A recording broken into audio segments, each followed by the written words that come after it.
Saya sapa dulu semuanya. Assalamualaikum warahmatullahi wabarakatuh. Waalaikumsalam Waalaikumsalam warahmatullahi warahmatullahi wabarakatuh. wabarakatuh. Masya Allah. Alhamdulillahirabbil alamin wa bihi nasta'in ala umuri dunya waddin wassalatu wassalamu ala asyrafil anbiya'i wal mursalin wa ala alihi wa sahbihi ajma'in amma ba'du. Rabbi shrah li sadri wa yassir li amri wahlul 'uqdatam min lisani yafqahu qawli. Masya Allah, senang sekali pada siang hari di Indonesia ini atau sore di sana di Jepang bisa bertemu teman-teman secara virtual. Saya nggak pernah ke Jepang teman-teman sekalian, tapi sudah virtual kepada teman-teman semua. Doain semoga kalau ke sana bisa ketemu teman-teman secara offline suatu hari nanti insya Allah. Amin. Bagaimana Ramadannya di hari ke-25 ini sahabat sekalian? Semoga lancar semuanya. Saya tidak tahu bagaimana kondisi puasa di sana, tapi kebangkitan Islam luar biasa ya di negara-negara minoritas Islam. Jadi mudah-mudahan tidak ada kendala insya Allah. Yang saya hormati seluruh teman-teman yang nggak bisa saya sebutkan satu persatu. Apakah ini teman-teman umum atau para perawat atau bagaimana? Kalau boleh saya tahu. Umum ya teman-teman di Jepang ya. Umum Indonesia juga ada Ustazah. Oh iya, ini ada sahabat saya juga. Saya lihat di sini. Tadi saya senyum-senyum karena ada Mbak Pur di sini. Alhamdulillah. Bergabung juga Mbak Pur di sini, Masya Allah. Baik, teman-teman sekalian, hari ini temanya bagaimana mengisi Ramadan dengan kualitas terbaik. Tema yang diberikan kepada saya adalah Light Up Your Ramadan, Get Taqwa, Be Maximizer, and Be the Winner. Kita ingin menyalakan, memberikan semangat pada Ramadan kita ingin jadi orang-orang bertakwa di Ramadan ini, kita ingin memaksimalkan, dan kita ingin jadi pemenang. Baik, teman-teman sekalian, saya akan mulai dengan Ramadan. Mungkin kalau teman-teman sudah pernah ikut kajian-kajian sebelumnya, saya akan mulai dengan Ramadan itu sendiri. Teman-teman sekalian, kalau kita membicarakan mengenai Ramadan, kita tahu Ramadan itu adalah berarti bulan ke-9 di dalam kalender Hijriah. Kita ada Muharram, kita ada Safar, ada Rabiul Awal, Rabiul Akhir, Jumadil Awal, Jumadil Akhir, kita ada Rajab, ada Sya'ban, ada Ramadan, bulan ke-9, ada Syawal, ada Dzulqa'dah, ada Dzulhijjah. Dan di bulan Ramadan ini, teman-teman sekalian, asal kata Ramadan itu diambil dari kata ar-ramdha yang artinya suasana yang sangat panas. Jadi kita memahami dulu arti dari Ramadan ini. Kenapa dikatakan atau diambil dari kata ramdha yang artinya panas? Dikatakan demikian karena di bulan suci Ramadan ini biasanya di Jazirah Arab itu sangat panas, teman-teman sekalian, sehingga bisa membakar sesuatu yang kering. Nah, kalau kita lihat kaitannya panas yang membakar itu dikaitkan dengan bulan suci Ramadan, maka kalau kita lihat penjelasan dari Imam Al-Qurtubi, beliau menjelaskan bahwa dinamakan Ramadan itu karena menggugurkan atau membakar dosa-dosa kita dengan amal saleh. Itu yang disebut dengan Ramadan. Sebelum kita membahas mengenai amalan-amalan yang kita lakukan, dan sekarang sudah mau selesai Ramadannya, teman-teman sekalian, maka kita harus tahu dulu bahwa Ramadan ini memiliki banyak sekali nama-nama. Ramadan disebut juga sebagai Syahrul Quran, bulan diturunkan pertama kali permulaan Al-Quran. Ramadan juga dijuluki Syahrul Tilawah, yang artinya mesti banyak baca Quran dibanding bulan-bulan sebelumnya. Sebagaimana kita tahu malaikat Jibril itu membaca Quran atau tadarus bersama dengan Rasulullah membaca Quran bersama dengan malaikat Jibril. Kemudian bulan Ramadan juga dijuluki Syahrul Siyam, bulannya puasa. Karena di bulan suci Ramadan kita diwajibkan untuk berpuasa. Untuk orang Bulan suci Ramadan juga dijuluki sebagai Syahrul Siyam, bulannya puasa. Makanya biasanya saya ngajarin anak-anak, saya punya anak 4 teman-teman sekalian, yang pertama 6 tahun, kedua 5 tahun, ketiganya umur 3 tahun, yang terakhir umur 6 bulan. Biasa kalau ngajarin anak-anak usia dini puasa, saya akan mulai dengan menjelaskan rukun Islam dulu, bahwa sebagai seorang muslim nggak cuma syahadat sholat loh, nggak cuma zakat loh, nggak cuma pergi haji kalau mampu loh, tapi adalah bulan suci Ramadan kita diwajibkan untuk puasa. Jadi julukan bulan suci Ramadan juga Syahrul Siyam, bulannya puasa. Kemudian bulan suci Ramadan punya julukan yang keempat, yaitu Syahrul Rahmah, yaitu bulan yang penuh dengan limpahan rahmat. Karena Allah SWT menurunkan berbagai macam rahmat di bulan suci ini. Pengampunan dosa-dosa, Allah kabulkan doa-doa, bulan yang penuh dengan rahmat. Kelima, bulan Ramadan juga dijuluki sebagai Syahrul Aid, yaitu bulan yang akhirnya adalah hari raya. Jadi Ramadan ini disambut awalnya dengan kebahagiaan, akhirnya juga mudah-mudahan menjadi orang yang menang. Nanti kita akan bahas orang yang menang itu seperti apa, sehingga kita bergembira. Ada sedih meninggalkan Ramadan, tapi ada gembira menuju kemenangan. Kemudian bulan Ramadan juga dijuluki sebagai Syahrul Jud, bulannya kedermawanan. Bagaimana Rasulullah SAW berlomba-lomba memberikan harta terbaik di jalan Allah Subhanahu Wa Taala. Begitu pula teman-teman sekalian, kita bisa teman-teman sudah tahu semua bahwa kalau kita menyediakan makanan orang buka puasa, kita dapat pahala puasanya juga. Jadi memberikan maksimal bersedekah di Ramadan ini. Sedekah itu nggak harus mahal-mahal, dengan satu butir kurma kah atau satu gelas air mineral kah, itu juga dinilai sebagai orang yang memberi sedekah, memberi makanan untuk orang yang buka puasa. Atau mulai deh dari sekarang kita sortir nih barang-barang kita, teman-teman sekalian, di lemari yang mungkin banyak baju-baju atau banyak sepatu, banyak barang-barang nggak terpakai, coba diberikan kepada yang lain. Karena setiap barang yang kita punya ada hisabnya, jadi jangan numpuk-numpuk barang. Kemudian bulan Ramadan juga dijuluki Syahrus Sabar, yaitu bulan kesabaran. Puasa melatih nggak cuma sekedar makan, nggak boleh minum, nggak boleh berhubungan suami istri kalau sudah menikah di siang hari. Tapi bulan Ramadan juga menahan amarah. Marah tidak membatalkan puasa sih, tapi menghilangkan atau mengurangi pahala puasa. Makanya kata Rasul, kalau kita diajak bertengkar atau kita mulai marah, kita nggak mau terlibat ketika kita lagi puasa dan kita katakan saya sedang berpuasa. Begitu teman-teman sekalian. Dan puasa ingat loh, nggak cuma sekedar menahan makan, minum, ataupun menahan amarah, yang lain-lain ya. Tapi juga Rasul ingatkan bulan Ramadan itu juga menghindari laghu dan juga rafat. Laghu itu perkataan yang sia-sia. Jadi kalau teman-teman dulu-dulunya banyak ngomongin hal-hal yang nggak ada manfaatnya, nggak penting, atau berada dalam majelis yang ngalor ngidul, obrolannya nggak penting, maka tinggalkan. Jadi puasa juga meninggalkan perkataan yang sia-sia dan perkataan-perkataan yang rafat, yang sekiranya tidak patut disampaikan kepada lawan jenis. Sudah tahu contoh ya, sudah tahu pacaran itu haram, diharamkan oleh Allah. Kemudian di bulan suci Ramadan dia puasa sih, tapi I miss you, I love you, dan sebagainya itu bagian dari kata-kata yang nggak diperbolehkan ketika teman-teman berpuasa. Bahkan na'udzubillah min dzalik, teman-teman sekalian, beberapa waktu yang lalu di video viral, saya sempat ngeliat, tiba-tiba di handphone tuh ada ya, kalau di Instagram Explore itu ada rumah tempat wisata yang buka di bulan suci Ramadan di Indonesia, dan kemudian tenda-tenda tertutup. Dan pada saat itu di syuting kan, digerebek lah di tenda tertutup itu. Ternyata ini saya miris dan sedih melihatnya. Muda-mudi, laki-laki dan perempuan berada di dalam situ. Dan perempuannya ini melepas jilbabnya, teman-teman sekalian. Dan mereka gelagapan ketika sang petugas ini menggerebek itu. Dan dikatakan, kalian sedang apa? Oh, kami sedang ngobrol-ngobrol aja. Tapi ketika ngobrol-ngobrol, ya ini mohon izin ya, tapi harus saya ceritakan, ada kejadian ini. Di mana jilbabnya terbuka, resletingnya terbuka, kancingnya terbuka, begitu. Dia di bulan suci Ramadan loh, di siang hari dia lakukan begitu. Anak muda-mudi Muslim, teman-teman sekalian. Jadi perbuatan apa yang dilakukan di bulan suci? Dia mengotori bulan suci ini dengan perbuatan-perbuatan asusilanya. Na'udzubillah min dzalik. Oke, kita menuju ke berikutnya. Bulan Ramadan juga digelari dengan Syahrullah, bulannya Allah, di mana Allah luar biasa kebaikan-kebaikan yang ditunjukkan di bulan suci Ramadan ini.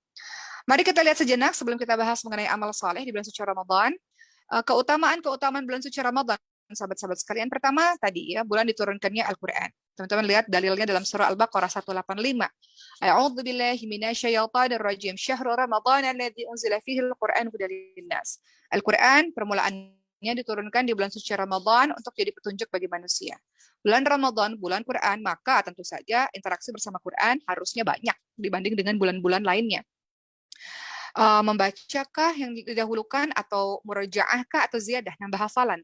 Saya menanyakan ini kepada guru saya dan beliau mengatakan menurut pendapatnya beliau syahrut tilawah, lebih banyak untuk membaca, menghatamkan Al-Quran.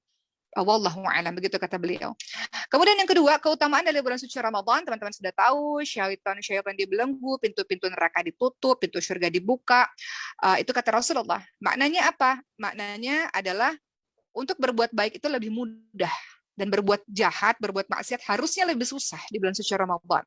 Maka luar biasa sekali kalau ada orang yang di saat kebaikan harusnya dimudahkan, apalagi di negara mayoritas Islam, bagaimana semua tadarus dari masjid-masjid itu kedengeran suara ngaji, bagaimana orang-orang berpuasa, tempat-tempat makan ditutup pakai horden dan sebagainya, itu mudah kita berbuat baik.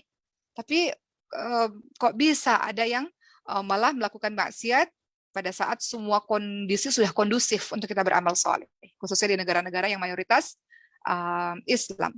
Jadi yang kedua, keutamaan Ramadan itu setan-setan dibelenggu, pintu neraka ditutup, pintu surga dibuka. Salah satu maknanya tadi adalah bermakna Allah memudahkan sebenarnya kalau kita ingin beramal soleh, dan sulit kalau kita berbuat maksiat.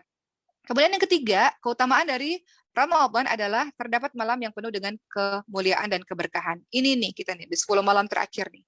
Wallahu a'lam nih. Entah malam 21, 23, 25, 27, 29, wallahu a'lam. Allah merahasiakan karena Allah ingin lihat kesungguhan kita.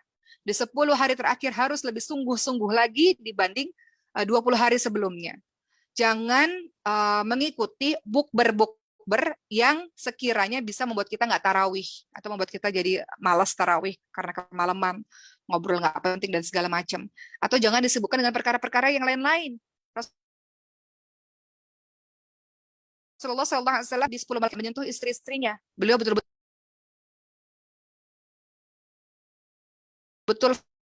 kalau sekiranya ada masjid-masjid yang buka, teman-teman iktikaf, ya silakan teman-teman iktikaf. Tapi kalau misalnya nggak bisa iktikaf, setidaknya teman-teman menghidupkan malam qiyamul lail dengan tarawih atau tahajud dan tahajud. Jadi tarawih itu biasanya teman-teman lakukan ba'da isya, teman-teman tidur dulu, baru setelah itu teman-teman tahajud, menghidupkan malam. Jadi yang ketiga, keutamaan Ramadan itu adalah malam yang penuh dengan kemuliaan dan keberkahan. Teman-teman lihat dalam surah Qadar ayat 1 sampai 3 dalilnya. A'udzu billahi minasyaitonir rajim. Inna anzalnahu fi lailatul qadar wa ma adraka ma lailatul qadar. Lailatul qadari khairum min alfi syahr. Sesungguhnya kami telah menurunkan Al-Qur'an pada Lailatul Qadar, pada malam kemuliaan. Tahukah kalian apa malam kemuliaan itu? Malam kemuliaan itu lebih baik daripada 1000 bulan. Maknanya adalah kita beribadah di malam itu seperti kita beribadah 83 tahun 4 bulan, teman-teman sekalian. Masalahnya kita nggak tahu umur kita sampai nggak tuh kalau kita beribadah sendiri tuh 83 tahun 4 bulan.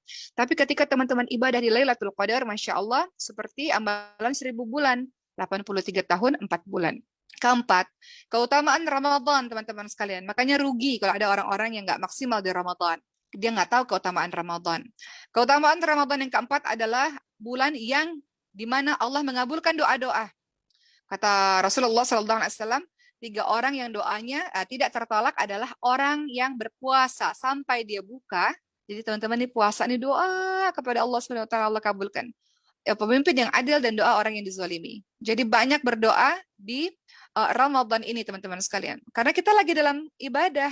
Kita kan puasanya lagi ibadah. Jadi Allah kabulkan doa-doa.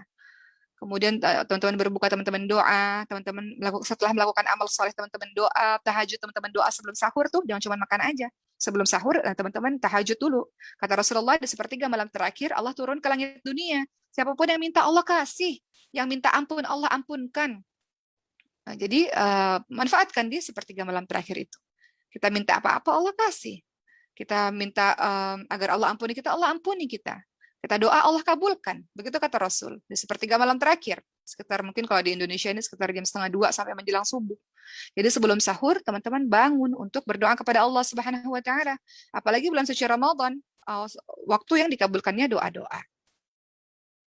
Maaf ya, sebentar. Ini agak-agak low back nih. Oke, kita lanjutkan teman-teman sekalian.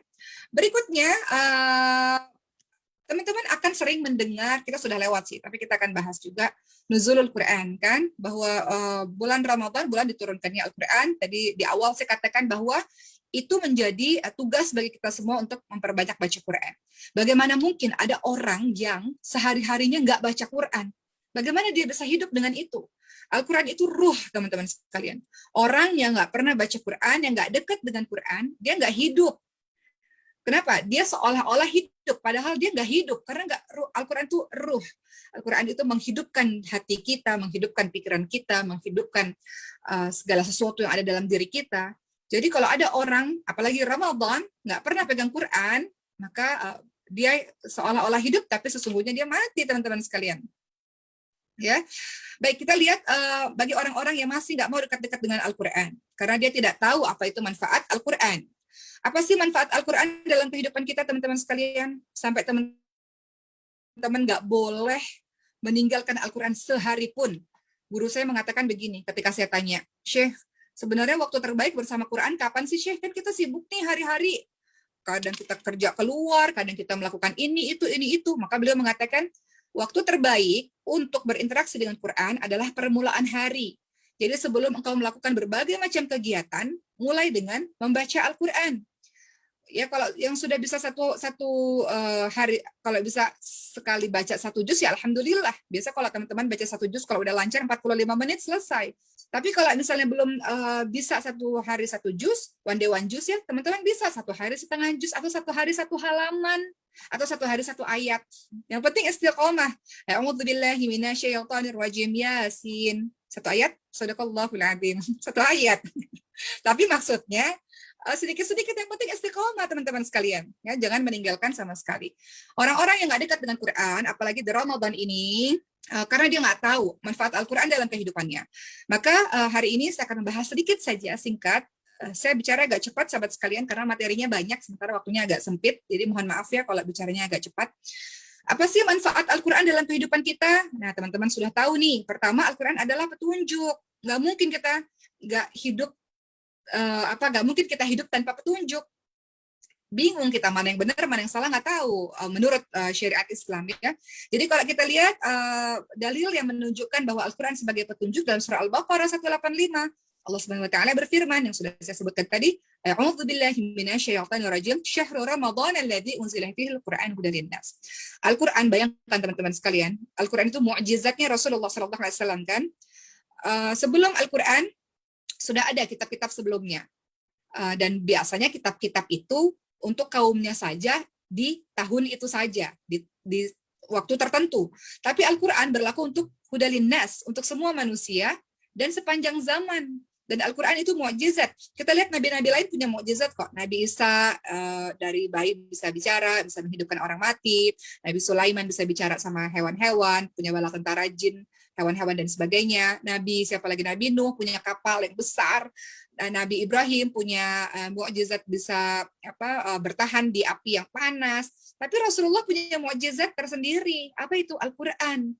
Kenapa disebut mukjizat? Satu-satunya kitab di dunia ini yang bisa dihafalkan, yang terjaga keasliannya. Apa itu? Al-Quran. Semua orang bisa hafal loh. Non-Islam aja hafal Quran. Saya sering menceritakan ini. Tahun 2017 saya dapat kesempatan short course ke Jerman, dan saya ada satu lembaga di mana mereka orang-orang non-Islam yang belajar Quran, menghafalkan Quran. Jadi bahasa Arabnya fasih, Qurannya hafal untuk meneliti kebenaran Al-Quran. Itu beda Quran. Kalau orang yang beriman kepada Quran, dia baca Quran, dia hafalkan Quran, dia percaya dengan apa yang disampaikan di dalam Al-Quran, dan dia ikuti, dia imani, dia amalkan dalam kehidupan dia sehari-hari. Jadi Al-Quran kenapa penting banget dalam kehidupan kita, Bapak dan Ibu, teman-teman sekalian? Karena dia petunjuk. Saya mau cerita sedikit aja. Kemarin baru aja teman-teman sekalian, profesor saya di kampus, itu umurnya udah 75 tahun, menghubungi saya dan mengatakan, Oki, Bunda mau belajar Quran. Umurnya 75 tahun, Masya Allah teman-teman sekalian, masih semangat belajar Quran. Di sini teman-teman umurnya berapa? 20, 30, 40 tahun umurnya. Semangat, harus semangat. Karena nenek-nenek yang umurnya 75, 80 tahun, Masya Allah, dengan kaca pembesar itu yang masih semangat luar biasa. Teman-teman dianugerahi mata yang sehat, teman-teman sekalian. Teman-teman dianugerahi pikiran, apalagi yang muda-mudi nih. Masih fresh pikirannya. Kalau ada ibu-ibu mungkin mikirin anak, mikirin suami, mikirin ini, mikirin itu. Anak-anak muda pikirannya masih fresh, jadi nggak ada alasan untuk nggak baca Quran, nggak belajar Quran, nggak hafalkan Quran. Nggak ada alasan untuk itu. Jadi Al-Quran dia punya keutamaan, dia petunjuk teman-teman sekalian untuk kita semua. Umar bin Khattab radhiyallahu anhu saja yang tadinya ingin bunuh Rasul dapat petunjuk karena mendengarkan Al-Quran saja. Surah Thaha ayat 1-8 kan, beliau bergetar hatinya. Seorang guru pernah bercerita pada saya, Ustaz Ahmad Ridwan, beliau bercerita beliau sedang berdakwah, bertausiah untuk orang-orang mu'alaf. Kemudian ada nih satu orang yang benar-benar nanya mulu, nggak puas terus, tanya terus, dan mengajak untuk berdebat terus-menerus. Sampai akhirnya Ustadz ini mengatakan, sebentar ya teman-teman saya izin untuk menjawab pertanyaan Bapak ini. Pak, kayaknya kalau saya jawab waktunya nggak cukup. Boleh nggak saya mendengarkan Bapak sesuatu? Jadi beliau mendengarkan surah Ar-Rahman atau surah Toha, saya lupa. Didengarkanlah kepada Bapak itu. Akhirnya lama-lama kebaikan Allah, Bapak tersebut terdiam dan kemudian tiba-tiba tersentuh hatinya. Kemudian berkaca-kaca matanya. Kemudian oleh Ustadz dimatikan murotal tersebut dan dikatakan, Bapak ngerti nggak ini tentang apa? Bapak tahu nggak ini apa? Itu Al-Quran. Bapak ngerti nggak lagi ngomongin apa? Nggak tahu. Bagaimana hebatnya Al-Quran? Kita nggak ngerti pun artinya, teman-teman sekalian, kan bahasa Arab ya. Nggak ngerti artinya pun, ayat-ayat itu mampu loh menyentuh hati orang-orang yang memang Allah berikan hidayah untuknya. Lewat keindahannya Al-Quran. Jadi pertama, Al-Quran adalah petunjuk. Makanya nggak boleh jauh-jauh daripada Al-Quran. Kedua, Al-Quran itu obat, sahabat sekalian. Dia obat. Obat apa? Obat bagi orang yang hatinya sakit atau hati gundah gulana. Obat fisik dan obat sihir. Kita lihat teman-teman sekalian, Al-Quran sebagai obat, dalilnya dalam surah Al-Isra ayat ke-82. Bagaimana Allah Subhanahu wa taala ingatkan, A'udzu billahi minasyaitonir rajim, wa nunazzilu minal Qur'ani ma huwa syifaa'un wa rahmatul lil mu'minin wa la yazidudz zalimina illa khasara. Dikatakan bahwa Al-Quran itu diturunkan untuk menjadi obat dan rahmat bagi orang-orang yang beriman. Dan Al-Quran tidaklah menambah kepada orang-orang yang zalim selain kerugian. Jadi Al-Quran itu obat, dia asyifa. Contoh, obat apa ya? Contoh nih teman-teman sekalian. Teman-teman kan dalam kehidupan kadang kita tawa, kadang kita sedih. Kan Allah gilirkan begitu ya. Ini kelihatannya aja wajahnya cerah ceria, padahal hatinya beban hidupnya banyak nih. Ujian-ujian yang Allah kasih nih banyak, tapi orang beriman dia mampu menyembunyikan kesedihannya sehingga terlihat di depan orang wajahnya tenang, wajahnya bercahaya, padahal hidupnya juga banyak ujian. Kenapa dia bisa terlihat tenang, sahabat-sahabat sekalian? Karena ada Al-Quran di dalam dirinya, dalam hatinya, dalam lisannya, dalam pikirannya. Kalau teman-teman, ini contoh-contoh beberapa ayat yang dapat menghibur hati kita, contoh ya teman-teman sekalian. Bagaimana Al-Quran membuktikan dia menjadi obat untuk menguatkan hati-hati kita. Contoh, dalam surah Al-Ankabut ayat 2-3. Ayat ini yang menjadi pegangan saya ketika 15 tahun lalu ibu saya divonis punya penyakit autoimun pemphigus vulgaris yang membuat kulitnya melepuh seluruh badannya.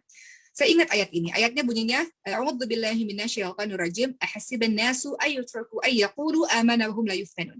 Apakah manusia menyangka bahwa mereka dibiarkan begitu saja ketika mengatakan, saya beriman ya Allah, saya mau jadi orang baik ya Allah, saya berhijrah ya Allah, saya mau jadi orang benar ya Allah, sedangkan mereka tidak diuji, kata Allah.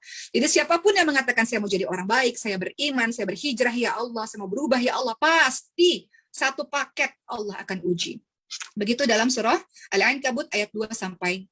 Jadi ini menguatkan saya waktu itu. Iya ya, ibu saya sakit, saya mau pakai jilbab, kami sekeluarga nggak punya uang, mau berobat untuk ibu. Beginilah cara Allah menguji. Tiba-tiba orang kasih pekerjaan, tapi suruh buka jilbab, saya nggak mau. Oh, ini ujian bagi orang-orang yang mengaku beriman kepada Allah Subhanahu Wa Taala. Berikutnya, teman-teman lihat dalam surah At-Taubah ayat 129. Kalau teman-teman lagi sedih, teman-teman katakan, cukuplah Allah bagiku. Tidak ada Tuhan selain Allah, hanya kepadanya lah aku bertawakal. Dialah Allah yang memiliki arsy yang agung. Jadi selama ada Allah, it's okay. You are gonna be okay selama ada Allah. Nggak apa-apa kok ada Allah. Asal ya Allah berikanlah aku kekuatan untuk bisa menghadapinya. Teman-teman sekalian, cerita sedikit. Allah Subhanahu wa taala anugerahi anak saya yang keempat, dia punya kelainan langka yang mentakdirkan saya bertemu dengan anak-anak berpenyakit langka di seluruh Indonesia. Alhamdulillah. Dan saya belajar banyak dari para ibu-ibu hebat ini, Masya Allah. Kelainan langka tuh macam-macam ya teman-teman sekalian, berbagai macam sindrom tuh macam-macam. Ada yang kepalanya kecil, kepalanya besar, tangannya satu, matanya satu, nggak bisa lihat, nggak bisa dengar, macam-macam. Saya belajar dari ibu-ibu ini, mereka mengatakan begini, nggak apa-apa, saya terima. Ini memang anugerah Allah Subhanahu wa taala untuk saya, untuk mendidik anak ini, tapi kami hanya berharap bahwa Allah memberikan kekuatan kepada kami untuk bisa mendidiknya. Ya, jadi di sini ada kalimat cukuplah Allah bagiku. Mereka sedih manusia biasa iya, tapi mereka tahu bahwa Allah nggak pernah meninggalkannya. La tahzan innallaha ma'ana. Jangan sedih, Allah bersama dengan kita. Jadi orang beriman itu nggak apa-apa kok, selama ada Allah kita akan baik-baik aja. Seperti itu teman-teman sekalian. Berikutnya, ayat penghibur lagi nih sebagai obat Al-Quran. Dalam surah Al-Baqarah ayat 45, Teman-teman lihat, apa kata Allah di sana? Wasta'inu bis-sabri was-shalah. Dan mohonlah pertolongan Allah dengan sabar dan sholat. Orang-orang beriman kalau terjadi apa-apa dalam hidupnya, dia akan sabar, ambil wudhu, dia kemudian sholat. Bukan malah apa? Misalnya menyebarkan aib di sosial media kah, atau yang lain-lain kah? Tidak. Dia cari kebahagiaannya dengan sabar dan dengan sholat. Dia menangis sepuasnya di sejadah, teman-teman sekalian. Contoh, ya Allah, jahat banget dia pada saya, ya Allah, zalimnya dia pada saya, ya Allah, perkataannya menyakiti saya, ya Allah. Ini kan kesedihan juga nih kalau ada orang yang berbuat buruk pada kita. Mengadu kepada Allah Subhanahu wa taala, ya Allah, berikan saya kekuatan untuk bisa memaafkannya, ya Allah, dan berikan hidayah kepadanya, ya Allah. Begitu ya. Salah satu contoh kasusnya.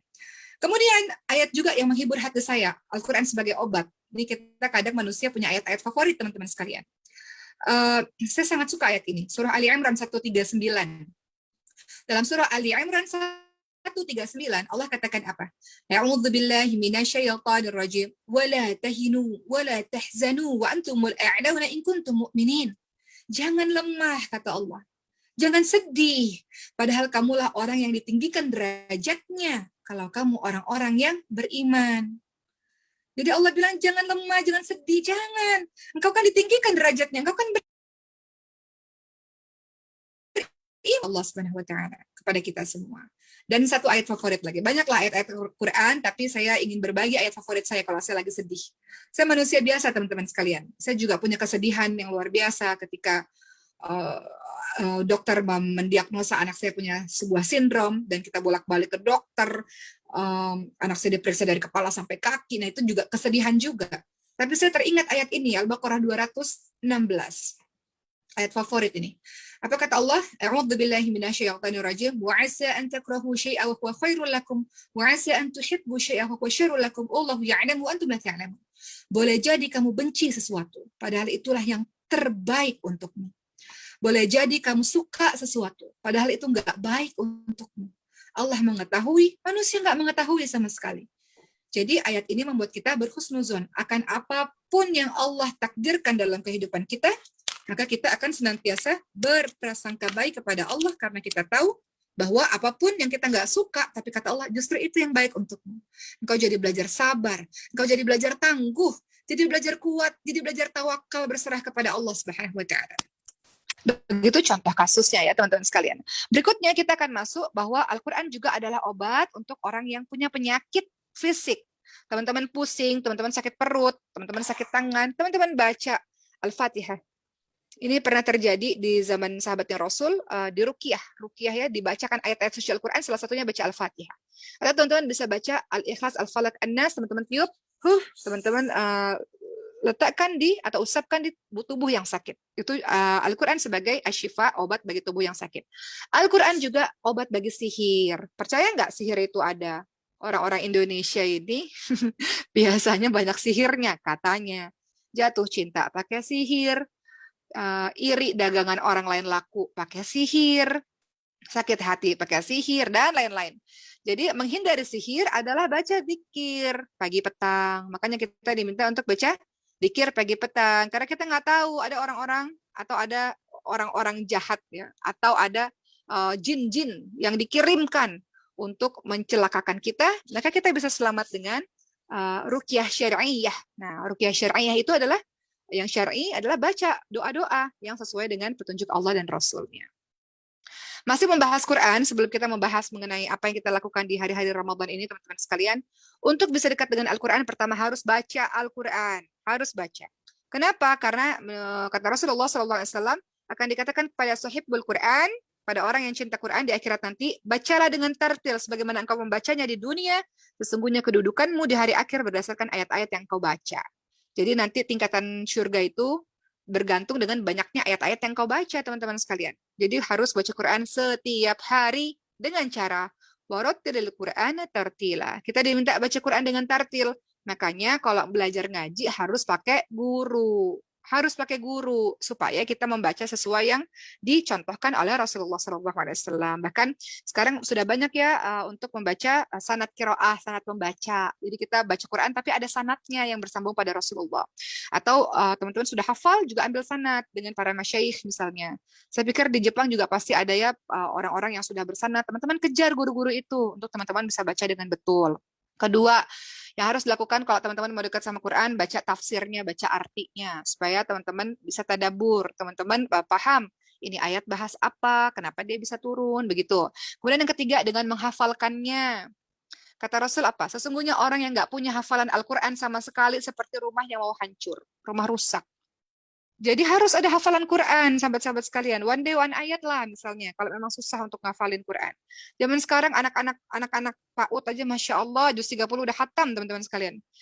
Karena anak-anak kecil itu bagai mengukir di atas batu. Ibu-ibu yang sudah berumur bagai mengukir di atas air, Ibu ya. Habis ngapa lupa lagi gitu. Karena beban hidupnya udah banyak. Tapi insya Allah selama sungguh-sungguh menjadi wajah dan insya Allah akan berhasil bisa dengan kesabaran, dengan ketekunan, seperti itu. Kemudian yang keempat, banyak mendengarkan Al-Quran. Kalau kita sudah sibuk dengan Quran, kita nggak punya waktu lagi mendengarkan lagu-lagu yang nggak ada manfaatnya. Kita akan sibuk, kuping kita akan terbiasa dengar Quran. Kalau udah sering dengar Quran, sering berinteraksi dengan Quran, dengar lagu-lagu, teman-teman pasti gelisah. Kenapa? Karena di dalamnya teman-teman lupa zikir. Tapi kalau nggak pernah baca Quran, dengar lagu yang menikmati lagu. Tapi kalau hari-harinya Quran, tiba-tiba dengar lagu berlama-lama, lalai, pasti teman-teman gelisah karena teman-teman lupa zikir di situ. Ya, kemudian yang ke-5 adalah untuk bisa dekat sama Al-Quran, bertindak sesuai dengan Al-Quran. Ahlul Quran, Allah itu kan punya keluarga dari kalangan manusia, yaitu para pencinta Quran. Bukan sekadar hafal Quran saja. Hafal Quran itu banyak, penghafal Quran itu banyak, tapi berakhlak Al-Quran. Kemudian dengan mengajarkannya berikutnya. Kalau mau dekat dengan Quran, di Ramadan ini teman-teman bisa belajar dan kembali mengajarkan Al-Quran. Kata Rasulullah apa? Khairukum man ta'allama al-Quran wa 'allamahu.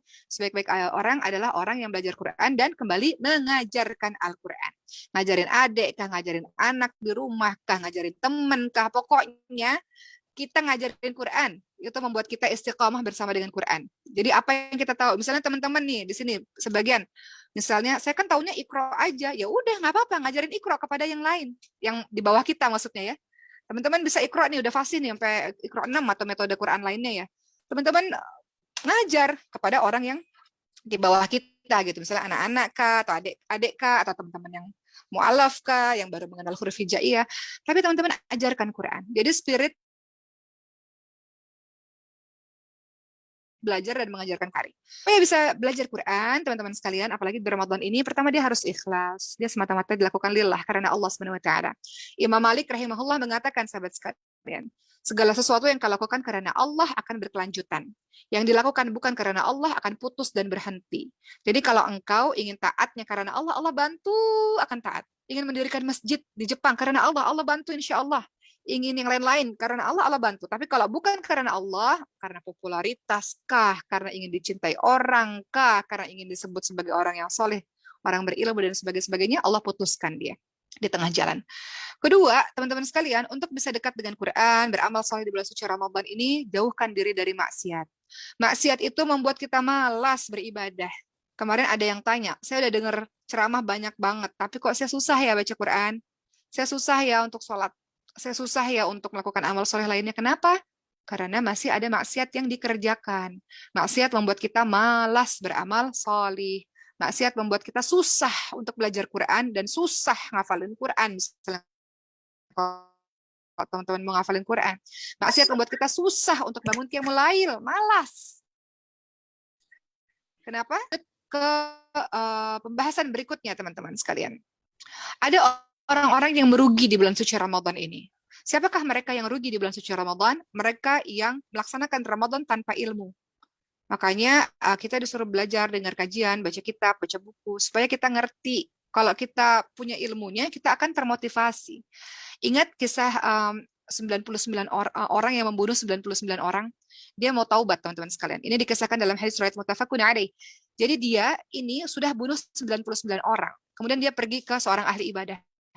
Wahai ahli ibadah, saya mau tobat. Saya udah nggak mau lagi berbuat maksiat. Allah mengampuni saya nggak ya? Ahli ibadah ini mengatakan nggak mungkin Allah ampuni kamu. Kamu dosanya banyak. Kemudian orang ini marah, dibunuhlah orang itu, 100 orang lah dia bunuh. Kemudian dia datang lagi si pembunuh ini ke orang yang berilmu, yang bijaksana. Orang berilmu ini mengatakan tentu saja Allah bisa mengampuni dosamu dengan syarat engkau pindah dengan jangan di tempat yang penuh maksiat, pindah hijrah ke tempat yang lebih baik supaya dapat pergaulan lebih baik. Akhirnya orang ini meninggal dunia dan ketika diukur jaraknya, jarak jasadnya lebih dekat dengan tempat hijrahnya, akhirnya dia masuk surga Allah Subhanahu wa taala. Jadi perusak Ramadan adalah kalau dia tanpa ilmu. Dia akan banyak menyia-nyiakan ibadah di bulan suci Ramadan. Misal apa ya? Contohnya misalnya sholat tarawih. Kalau orang berilmu dia tahu kalau sholat tarawih sama imam dari awal sampai akhir dinilai kita sholat. Tapi ada orang-orang yang udah dikiranya itu lebih afdol. Padahal Rasulullah SAW ingatkan bahwa kalau kita sholat sama imam nih sampai akhir di tarawih, kita akan dinilai sebagai sholat semalaman penuh. Jadi kalau kita berilmu, kita semangat teman-teman sekalian mengerjakan ibadah. Dan ingat, syarat diterimanya ibadah itu adalah ikhlas karena Allah dan ittiba, mengikuti apa yang dicontohkan oleh Rasulullah SAW. Jadi perusak Ramadan pertama tanpa ilmu. Kedua, perusak Ramadan adalah masih meneruskan maksiat. Kata Rasul apa? Betapa banyak orang yang berpuasa namun dia tidak mendapatkan puasanya kecuali rasa lapar dan haus saja. Karena masih melakukan maksiat.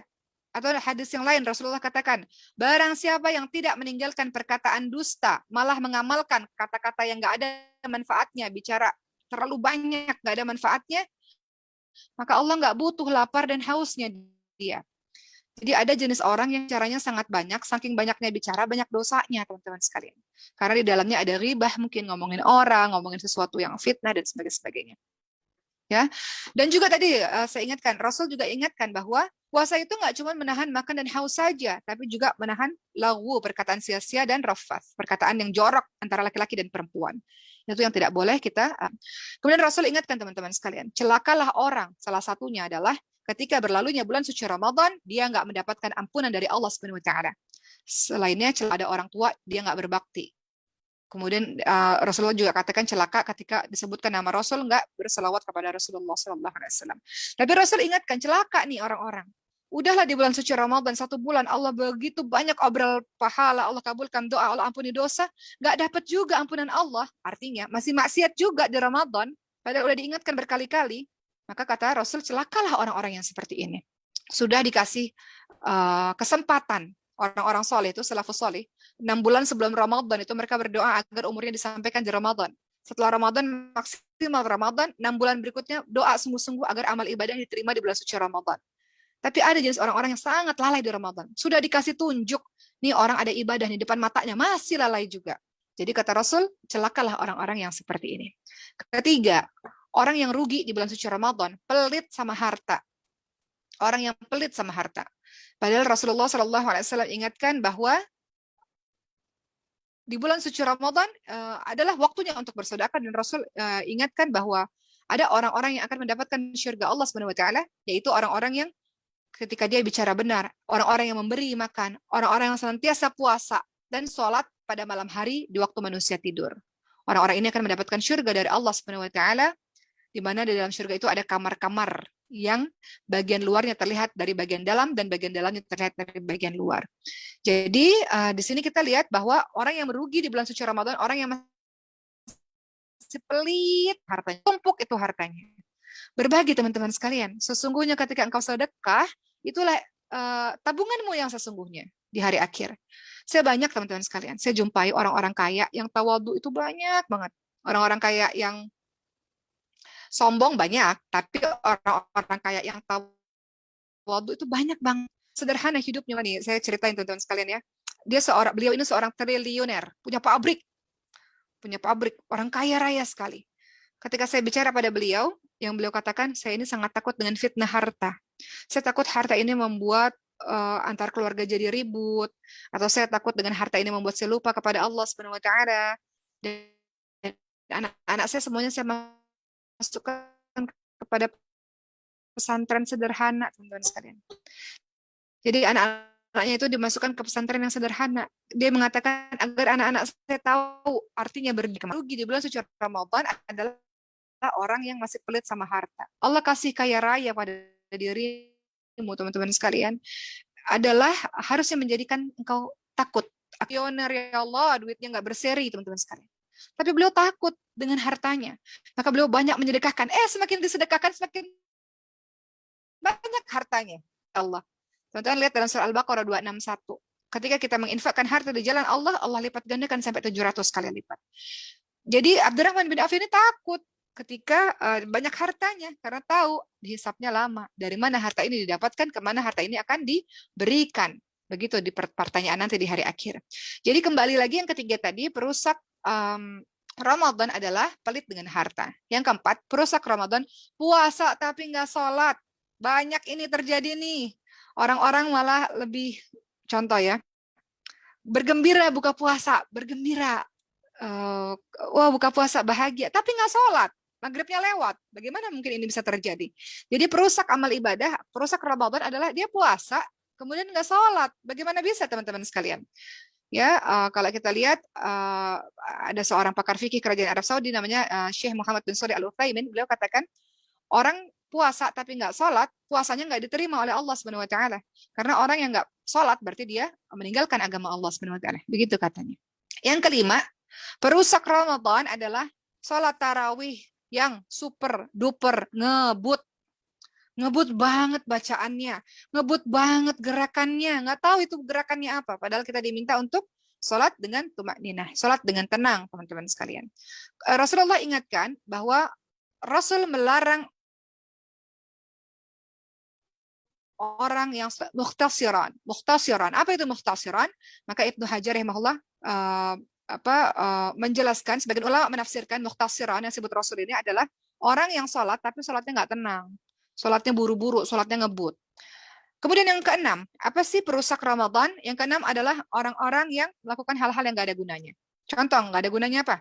Nonton film Korea, nonton drama Korea. Ini untuk anak-anak muda dan ibu-ibu muda. Ini biasanya masih gemar menonton film-film Korea. Saya ingat banget tahun lalu. Itu ada film sinetron Korea, drama Korea yang booming. Apa sih yang merit-merit itu judulnya tuh? 16 episode tuh, The World of the Merit atau apa begitulah.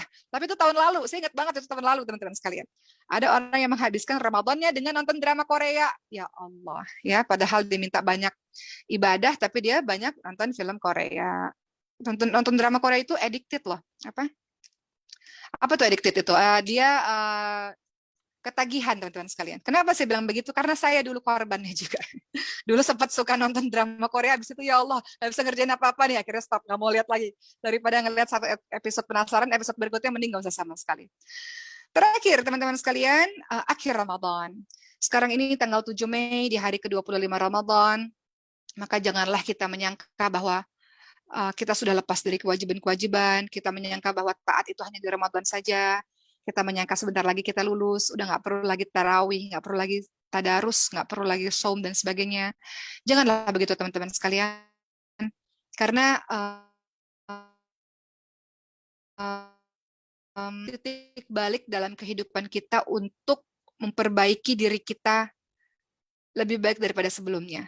Syarat tanda diterimanya ibadah di bulan suci Ramadan adalah membuahkan kebaikan-kebaikan di bulan-bulan berikutnya. Jadi kalau Ramadan ini teman-teman sudah tadarus, baca Quran, maka pasca Ramadan, ba'da Ramadan, teman-teman tetap baca Quran. Teman-teman qiyamul lail nih, menghidupkan malam, teman-teman sholat malam, tahajud, maka ba'da Ramadan, teman-teman lakukan itu juga. Kemudian apalagi yang teman-teman lakukan? Saum, teman-teman saum Ramadan. Teman-teman ba'da Ramadan, teman-teman bisa mulai saum Senin Kamis, atau mungkin sudah ada yang puasa Daud, Masya Allah, hari ini puasa besok enggak, hari ini puasa besok enggak, atau puasa Ayyamul Bid, Masya Allah. Jadi tetap dilatih itu saumnya. Jadi tanda diterima ibadah di bulan suci Ramadan adalah ketika membuahkan amalan-amalan baik di berikutnya. Ada seorang ulama berkata begini teman-teman sekalian, sejelek-jeleknya kaum adalah yang mengenal Allah hanya di bulan Ramadan saja. Ingatlah, orang saleh yang sejati adalah dia beribadah bersungguh-sungguh sepanjang tahun. Sepanjang tahun. Dan kita lihat dari ayat ke-99, Allah Subhanahu wa taala ingatkan, kalau tanya kita ini ibadah sampai kapan sih? Maka apa kata Allah? Ibadah sampai kapan? Dalam surah Al-Hijr ayat 99, Allah Subhanahu wa taala ingatkan, a'udzubillahi minasyaitonir rajim, wa'budu rabbaka hatta ya'tiyakal yaqin. Dan sembahlah Rabbmu sampai datang kematianmu. Kita diminta untuk ibadah sampai akhir, teman-teman sekalian. Sampai mati mati, teman-teman sekalian. Maka Hasan Al-Basri mengatakan, Allah tidak menjadikan batasan waktu untuk beramal bagi seorang mukmin kecuali kematian. Setelah kematian, sudah selesai. Tapi sebelum kematian ini ada pada diri kita, maka berjuang untuk terus memaksakan diri kita untuk terus beribadah kepada Allah Subhanahu wa taala. Dan akhlak yang harus kita miliki adalah tawadhu, yaitu senantiasa merasa kurang dengan amal ibadah yang kita kerjakan. Jadi nggak boleh kita bilang, oh saya udah 30 hari full nih, nggak pernah bolong nih tarawihnya, puasanya nggak pernah bolong segala macam, dan membuat kita jumawa. Jangan. Justru yang harus kita lakukan adalah perasaan kurang terus menerus, teman-teman sekalian. Kenapa? Karena kita nggak tahu apakah puasa kita diterima oleh Allah. Wallahu a'lam. Tadarus teman-teman diterima oleh Allah. Wallahu a'lam. Tarawih teman-teman diterima nggak oleh Allah? Nggak tahu juga kita. Kita nggak tahu, teman-teman sekalian, apakah amal ibadah kita diterima oleh Allah atau tidak, kita nggak tahu. Makanya orang-orang saleh itu biasanya ketakutan. Ada khauf dan roja, ada rasa takut dan harap ketika melakukan amal saleh. Takut ibadahnya nggak diterima. Kenapa? Karena Allah hanya menerima ibadah orang-orang yang bertakwa saja. Surah Al-Maidah 27. Allah Subhanahu wa taala berfirman, A'udzu billahi minasyaitonir rajim. Innama yataqabbalullahu minal muttaqin. Sesungguhnya Allah hanya menerima amalan orang-orang bertakwa saja. Tadi pagi saya sudah tausiah, saya menyampaikan ini juga. Saya ulang pada hari ini, teman-teman sekalian, orang bertakwa itu apa ciri-cirinya? Teman-teman lihat dalam surah Ali Imran 133 sampai 135. Di situ cirinya adalah pertama berinfak di waktu lapang, di waktu sempit. Kedua, ciri orang bertakwa mampu menahan amarahnya. Dia tidak temperamen, dia tidak cepat marah. Dia stabil kondisi emosionalnya. Mampu menahan amarah. Ketiga, dia mampu memaafkan kesalahan orang lain. Ini ciri orang bertakwa nih. Susah nih. Orang yang udah zalim sama kita, kita mampu memaafkan kesalahan orang lain. Tidak mudah. Abu Bakar As-Siddiq radhiyallahu anhu nggak bisa maafin kesalahan orang yang sudah memfitnah anaknya Siti Aisyah radhiyallahu anha. Padahal orang ini sudah dibantu secara ekonomi sama Abu Bakar As-Siddiq. Tapi Allah menegur Abu Bakar As-Siddiq supaya memaafkan orang tersebut. Nggak mudah, teman-teman sekalian. Ini ciri orang bertakwa. Keempat, ciri orang bertakwa beramal saleh. Dia suka berbuat kebaikan. Wallahu yuhibbul muhsinin. Dia suka berbuat kebaikan. Kelima, dia senantiasa bertaubat. Ini ciri dalam Ali Imran 133 sampai 135, ciri orang bertakwa. Oleh karena itu, sahabat sekalian, masih ada sisa waktu di 5 hari ini untuk kita bersungguh-sungguh dengan Ramadan kita. Seorang teman mengirim pesan kepada saya, kalimatnya adalah, sebentar lagi aku akan pergi. Jaga iman baik-baik ya. Jadi seolah-olah Ramadan berkata, sebentar lagi aku akan pergi. Jaga iman baik katanya. Itu terasa akan pergi, ya. Kemudian teman-teman sekalian, renungan kita di akhir Ramadan ini adalah bahwa kita harus bertanya kepada diri kita sendiri tadi, ya, apakah sholat kita diterima oleh Allah, apakah tilawah kita diterima oleh Allah, apakah puasa kita diterima oleh Allah. Kita nggak tahu, teman-teman sekalian. Yang bisa kita lakukan adalah berharap dan memperbanyak doa kepada Allah Subhanahu wa taala. Ada sebuah perkataan manis dari Ibnu Rajab mengenai akhir Ramadan, perpisahan dengan Ramadan, yang semoga teman-teman bisa merenungi kalimat-kalimat dari Ibnu Rajab ini. Beliau mengatakan, selamat jalan wahai Ramadan. Wahai hamba Allah, Ramadan telah bersiap-siap untuk berangkat. Tidak ada lagi yang tersisa kecuali waktu yang sangat singkat. Barang siapa yang telah melakukan kebaikan selama Ramadan ini, hendaklah dia menyempurnakan kebaikan itu di sisa waktu ini. Barang siapa yang malah sebaliknya, lalai dengan Ramadan, maka perbaikilah di waktu yang tersisa ini. Karena ingatlah bahwa amalan dinilai dari akhirnya. Amalan itu dinilai dari akhirnya. Manfaatkanlah malam-malam di bulan suci Ramadan yang tersisa ini. Dan lakukanlah amal soleh yang dapat memberikan kesaksian kepadamu nanti di hari akhir. Ibnu Rajab juga berkata, betapa banyak nasihat yang telah diberikan kepada orang-orang yang malang, namun tidak juga ada manfaat baginya. Dia telah diajak untuk melakukan, betapa sering dia dengan mata kepala dia sendiri melihat orang-orang mendekatkan diri kepada Allah dengan penuh semangat, dia malah semakin jauh daripada Allah Subhanahu wa taala. Sehingga waktu telah semakin sempit, waktu telah semakin berakhir, kemurkaan Allah pun akan datang untuknya dan dia pun menyesal akan kelalaiannya. Pada saat penyesalan tidak lagi bermanfaat dan kesempatan memperbaiki diri telah hilang. Begitulah teman-teman sekalian. Jadi di akhir Ramadan ini terlalu banyak hadis-hadis yang bertebaran bahwa Allah mengampuni dosa-dosa kita, Apa kata Allah Subhanahu apa kata Rasulullah SAW mengenai hadis-hadis yang berkenaan bahwa Allah mengampuni dosa-dosa kita? Redaksinya hampir sama. Ingat apa kata Rasulullah? Man shoma ramadhana imanan wa ihtisaban ghufira lahu ma taqaddamu min dhanbi. Barang siapa yang berpuasa di bulan suci Ramadan karena iman dan mengharapkan pahala dari Allah Subhanahu wa taala, Allah mengampuni dosa-dosa kita yang kemarin-kemarin, teman-teman sekalian. Dosa kita banyak akibat kebodohan kita, akibat ketidaktahuan kita, banyak sahabat sekalian. Allah ampuni selama kita puasa di bulan suci Ramadan dengan iman dan mengharap pahala dari Allah. Rasul juga berkata, "Man qama ramadhana imanan wa ihtisaban ghufira lahu ma taqaddama min dhanbi." Barang siapa yang melakukan tarawih karena iman dan mengharapkan pahala dari Allah, Allah ampuni dosa-dosa yang kemarin. Sama juga, Rasul juga bersabda, "Man qama lailatul qadri imanan wa ihtisaban." Sama juga, barang siapa yang melaksanakan salat di Lailatul Qadar karena iman dan mengharapkan pahala dari Allah Subhanahu wa taala, Allah ampuni dosa-dosanya. Jadi orang yang saum, orang yang puasa, orang yang tarawih, orang yang melakukan ibadah di Lailatul Qadar, Allah ampuni dosa-dosanya yang kemarin. Kita ini banyak dosa, teman-teman sekalian. Hanya saja Allah menutupi kesalahan kita di depan mata manusia. Jadi orang lihat, ya Allah, soleh banget ya pemuda ini, solehah banget ya teman-teman ini. Padahal dosa kita banyak. Kita yang paling tahu seberapa banyak dosa kita, betapa kotornya diri kita, kita yang tahu, teman-teman sekalian. Dan Rasulullah ingatkan, Allah ampuni dosa kita yang kemarin. Selama engkau puasa sungguh-sungguh, engkau sholat tarawih betul-betul, engkau menghidupkan malam di Lailatul Qadar dengan sungguh-sungguh, Allah mengampuni dosa-dosa kita. Begitulah teman-teman sekalian, sampai nanti insya Allah ketika Allah takdirkan sampai kita di malam takbiran, teman-teman sekalian. Kenapa kita bertakbir? Karena takbir itu adalah sarana kita bersyukur kepada Allah Subhanahu wa taala. Allahu akbar, Allahu akbar, Allahu akbar. La ilaha illallah, wallahu akbar, Allahu akbar, walillahil hamd. Kita diminta bersyukur kepada Allah Subhanahu wa taala. Berterima kasih pada Allah, makasih ya Allah. Dikasih kesempatan sebulan ini ya Allah, saya bisa shaum ya Allah. Saya bisa tarawih ya Allah, saya bisa tadarus Quran, khatam Quran ya Allah, baca Quran ya Allah. Saya bisa tahajud ya Allah. Berterima kasih kepada Allah dengan takbir, teman-teman sekalian.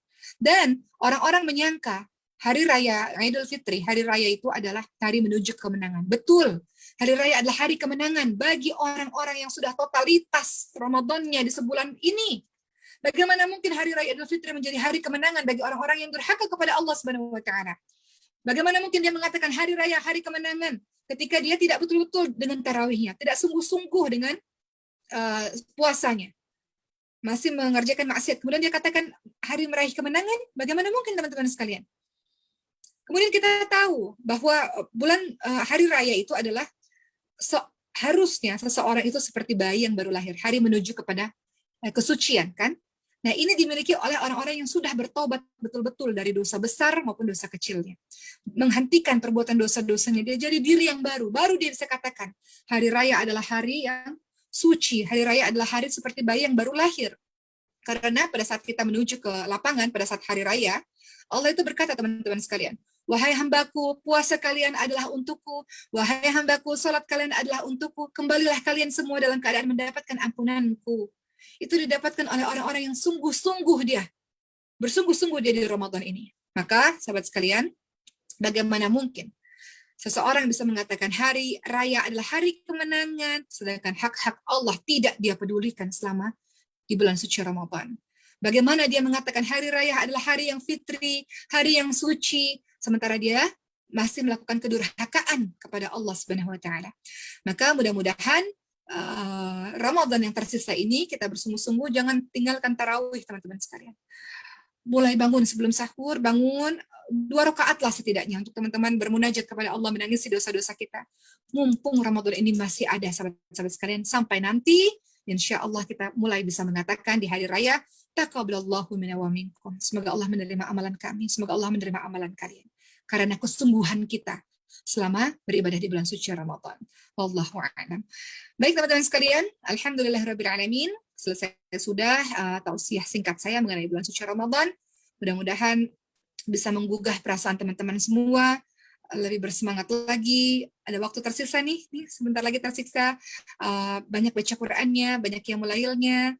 saumnya betul-betul dilaksanakan. Semoga kita termasuk golongan orang-orang yang bersih tanpa dosa di hari raya kemenangan nanti, insya Allah. Terima kasih. Saya akan serahkan kembali kepada moderator. Assalamualaikum warahmatullahi wabarakatuh.